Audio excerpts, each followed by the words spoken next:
फरमाया मन यत्तकिल्लाह यजअल लहू मखरजा, जो अल्लाह से डरता रहता है ना, कभी को मुसीबत आ जाए अल्लाह निकलने के रास्ते पैदा कर देता है। वो ऐसे उस मुसीबत से निकल आता है जिस तरह आटे में से बाल को निकाल दिया जाए। बनी इसराइल के अंदर एक बहुत बड़े अल्लाह वाले गुजरे हैं जिसका नाम था जुरैज। बहुत बड़े आबिद थे, हत्ता कि वो अपनी इबादत खाने में सुबह से लेकर शाम तक, शाम से लेकर सुबह तक अल्लाह की इबादत में लगे रहते थे, लोगों को दीन की दावत देने में लगे रहते थे। बाहर का उनको पता भी नहीं था, लोगों से आते दीन सीख के चले जाते। लेकिन ये भी याद रखना, उनकी शरीयत में इस तरह अंदाज अपनाना जायज था, हुजूर की शरीयत में जायज नहीं है कि इंसान अपने आप को बिल्कुल बंद करके किसी से ताल्लुक नाता सब तोड़ दे, ये जायज नहीं। अल्लाह के नबी की शरीयत में है कि बाजार में भी जाओ, तिजारत भी करो, शादी भी करो, इन सब के हुकूक को अदा करके अल्लाह को राजी भी करो। ये मेरे नबी की शरीयत है। तो जुरैज मुत्तकी इंसान था। एक दिन मां आई, ये हदीस की किताबों में, हदीस के अंदर ये वाकया मौजूद है। मां ने आवाज लगाई, या जुरैज। ये उस वक्त इबादत में थे, नमाज पढ़ रहे थे।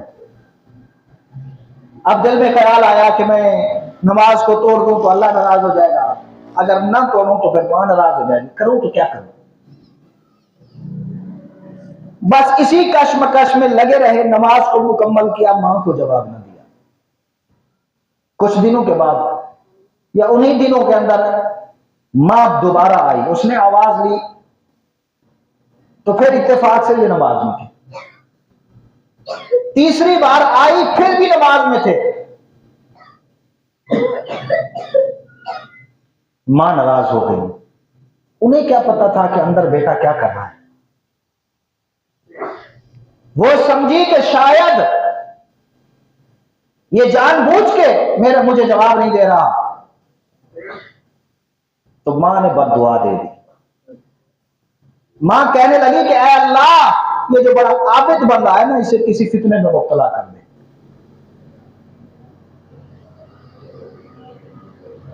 अब हुआ यह कि बनी इसराइल के अंदर एक बहुत बड़ी हसीन औरत थी, उसके हुस्न के चर्चे थे।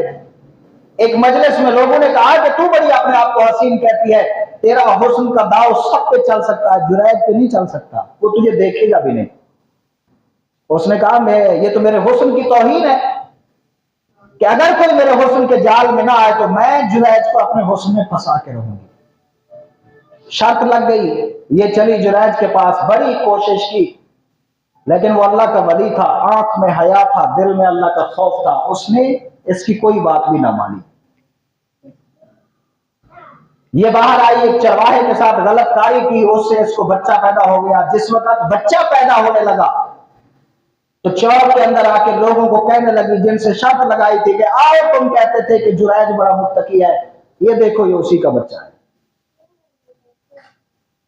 लोगों ने ना आओ पूछा ना ताओ पूछा, बस चले और जुरैज का इबादत खाना गिरा दिया, उसे मारना पीटना शुरू कर दिया, जैसे आजकल हम मीडिया की बातों में आ जाते हैं। उसे घसीटना शुरू कर दिया। तो जुरैज ने पूछा कि बात क्या है, सजा किस चीज की मिल रही है। तो लोगों ने बताया कि तूने इस औरत के साथ गलत काम किया है, फिर ये आबिद बनने का ड्रामा कर रहे हो। उसने कहा अच्छा, मुझे सिर्फ 2 रकात नमाज पढ़ने की इजाजत तो दे दो, उसके बाद जो करना कर लेना। तो मेरे दोस्तों, ये इबादत मसाइल का हल है। साहबा के जमाने में भी किसी को कोई परेशानी होती तो मस्जिद का रुख करते थे, उन्होंने कहा जी पढ़ इबादत करनी है तो कर ले। इन्होंने 2 रकात नमाज नफिल पढ़ी, अल्लाह से दुआ मांगी कि या अल्लाह, किस मुसीबत में मैं चला गया हूं, मैंने तो तेरी रजा की खातिर इस औरत को वापस कर दिया था, और समझ में भी आ गया कि वो मां को मैंने जवाब नहीं दिया तो उनकी बद्दुआ लग गई है। फिर अल्लाह से माफी भी मांगी, तौबा भी कर ली। तो दिल में ख्याल आया, अल्लाह ने डाला, इल्हाम किया कि अगर तेरी मेरी दोबारा से यारी लग गई है तो फिर इसी बच्चे से बुलवा, पूछ ले कि तू किसका बेटा है। सारे लोग खड़े हैं, वो औरत भी खड़ी है, जुरैज भी है। जब सलाम फेरा तो कहने लगा, बाबा मुझसे क्या पूछते हो? अगर जानना चाहते हो कि ये बच्चा किसका है और मैं कैसा हूं, तो ये कल इसने पैदा किया है, आज ले आई है, इसी से सवाल कर लो ये किसका बच्चा है। लोगों ने कहा फिर हमसे मजाक का, मजाक नहीं कर रहा, सवाल तो करके देखो। जिस वक्त उस बच्चे से पूछा गया, अरे बाबा बच्चे बोला नहीं करते, मासूम बच्चे जब गोद में होते हैं, लेकिन अल्लाह का मुत्तकी हो तो फिर अल्लाह बुलवा भी दिया करते हैं।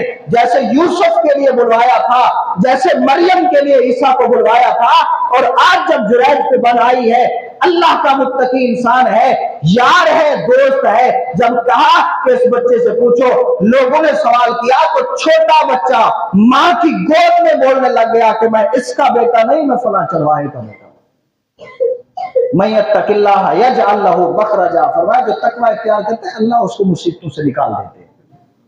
तो आज भी अगर कोई इंसान खौफ इलाही को अपना जेवर बना ले, आंखों में हया सजा ले, दिल में अल्लाह को बसा ले, तो रब की ताकत भी वही है, रब भी वही है, ये कायनात भी वही है। ये सारी चीजें हमारे लिए भी हो सकती है, लेकिन बात क्या है कि ना हमारी आंखों में हया रहा, ना दिल में रब का खौफ, रब से ताल्लुक रहा, इस वजह से परेशान है। और फिर महफिल में कहते हैं यार मैं बीमार हूं, मेरी बीवी मुझसे भी रूठी हुई है, मेरे बच्चे नाफरमान है, मुझे फला फला परेशानी है।